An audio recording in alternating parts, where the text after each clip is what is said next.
Bonjour à tous et encore une fois, c'est une joie pour nous de vous retrouver sur la chaîne chrétienne Next TV.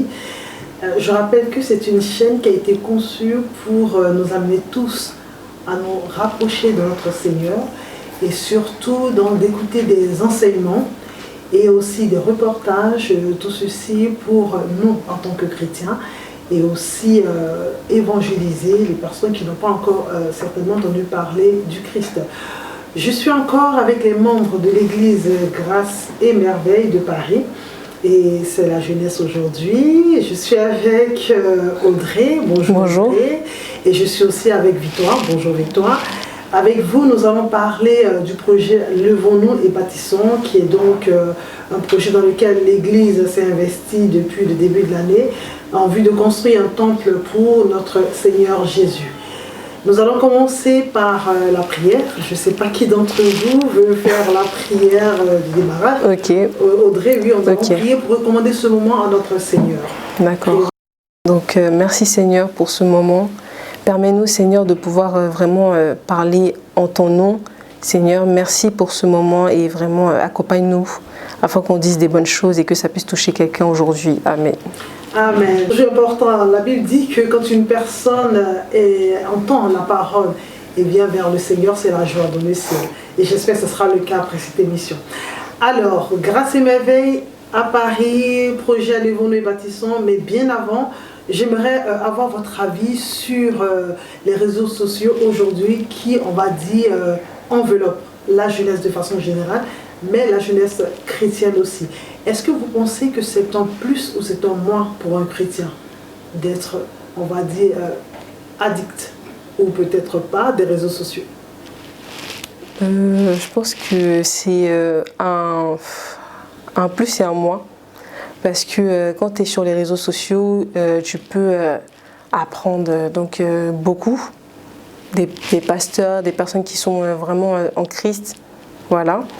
Et c'est un des avantages parce qu'il y a beaucoup de personnes qui disent des fausses informations sur la parole et tu peux vraiment te perdre en fait dans tout leur discours en fait. Voilà. C'est-à-dire, d'une part, on peut avoir la chance d'avoir un bon message et un enseignement, mais d'autre part aussi, on peut avoir une nouvelle doctrine qui pourrait être perturbatrice. Oui, qui peut, oui. Tu es d'accord avec ça, toi ou pas? Si, je suis d'accord, parce que du coup, tout le monde donne un peu son point de vue, peut-être avec le discernement ou pas de discernement, et du coup, ça fait qu'il y a beaucoup d'informations, etc. Mais ça permet aussi de bien partager et puis d'évangéliser aussi.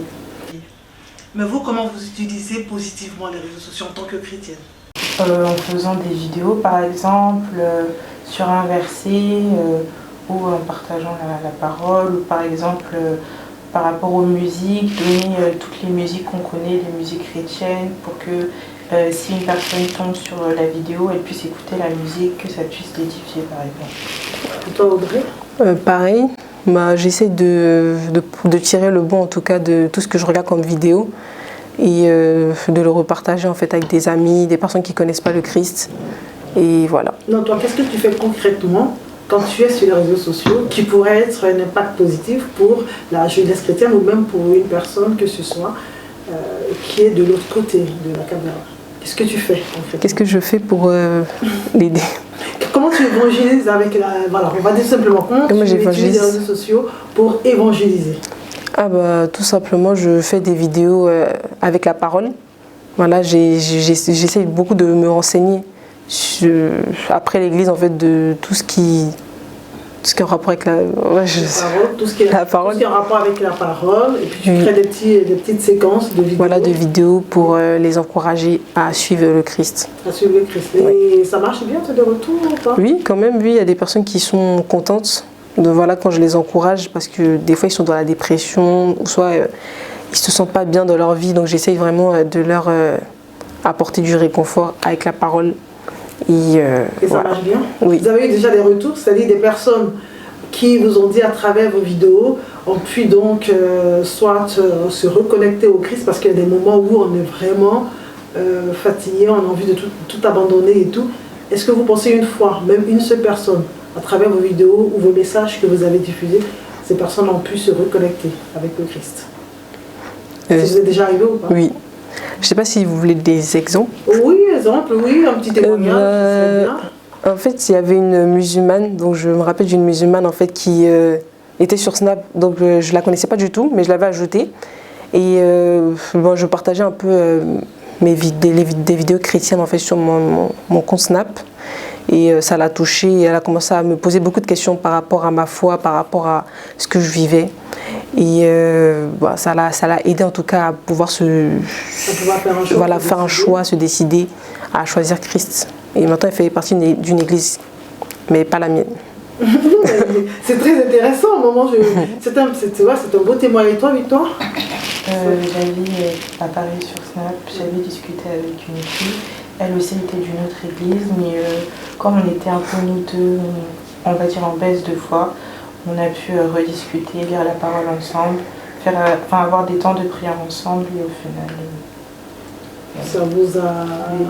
On va le booster, c'est ça? Oui, c'est ça. D'accord. Au sein de l'église Grâce et Merveille, vous êtes toutes les deux membres de la même église. Qu'est-ce que vous faites concrètement au sein de la jeunesse pour pouvoir mobiliser les personnes autour donc, de la parole? Ou bien qu'est-ce que vous prévoyez? Quels sont les projets? Est-ce que, pas forcément qui viennent de vous, de vos responsables, de tout ça, est-ce qu'il y a des choses concrètes que vous faites ensemble ou que vous projetez de faire ensemble pour créer cette cohésion? Ok. Bon, pour l'instant, on n'a pas fait grand-chose, mais on essaie de mettre en place des événements, des sorties pour pouvoir recréer une unité en tout cas dans notre groupe de jeunesse. Voilà. On a déjà eu des temps de prière aussi. On se réunissait chez un frère ou une soeur et puis on priait, on discutait, on partageait un peu.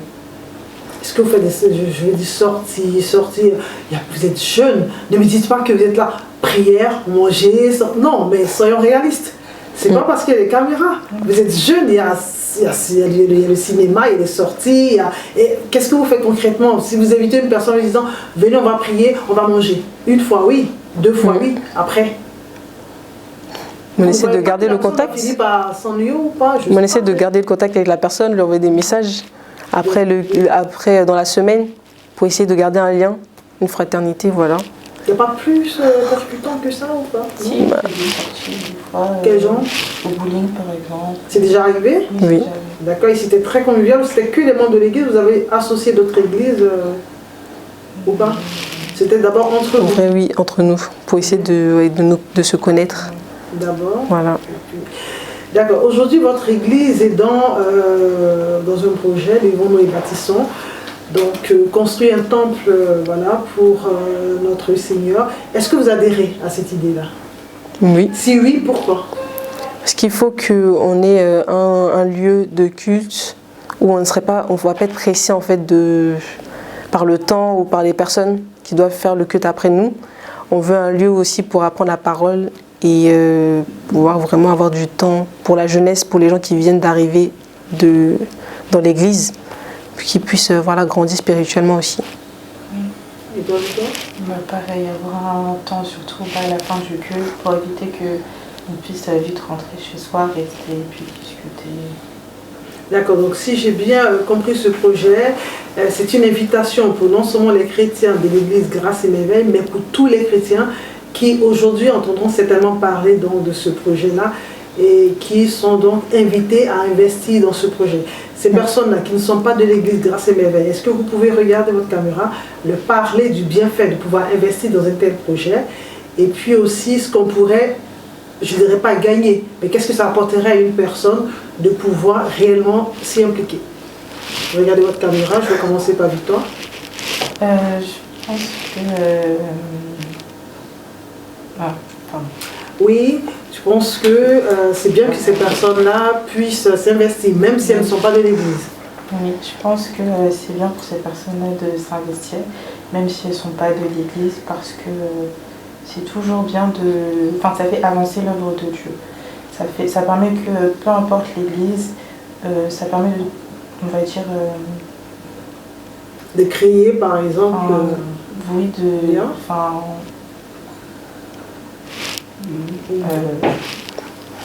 Audrey, oui, vas-y.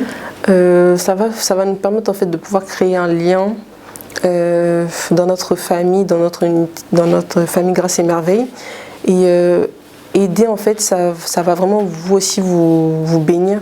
Voilà, bénir en fait ce que vous avez fait pour Dieu. Pour Dieu. Voilà. Je rebondis là-dessus, hein, parce que moi, si je ne suis pas de l'église Grâce et Merveille, aujourd'hui, j'entends parler du projet, Lèvons-nous et bâtissons. J'entends que l'église Grâce et Merveille veut construire un temple pour Dieu. Je me dis, mais qu'est-ce que je gagne? Ou je ne devrais pas penser comme ça, selon vous? Parce que j'ai quel intérêt à investir dans une église qui certainement n'est pas mon église? Comment vous arriverez peut-être à me convaincre? Qu'est-ce que vous me direz? Parce qu'on est le corps du Christ, donc on est une famille. Donc aider une église en difficulté, ça permet en fait tout simplement d'agrandir la famille de Dieu, hein, d'agrandir, je sais pas, le corps du Christ. Voilà, en tout cas, je voudrais vous dire merci. Merci à... Je sais que les jeunes chrétiens ne sont pas très bavards face à la caméra. Eux, ils sont bavards derrière. La caméra, c'est ça? Ou pas? Un peu. Un peu? D'accord. En tout cas, merci d'avoir accepté notre invitation. Nous retenons que l'église Grâce et Merveille de Paris est dans un projet de construction de son temple. Pour ça, on va dire, pour créer ce lien, non seulement entre les membres de l'église, mais aussi entre le corps du Christ en général. Donc aujourd'hui, si vous entendez le message, si vous voyez cette émission, il faut savoir que nous sommes pleinement dans ce projet-là pour la construction d'un temple.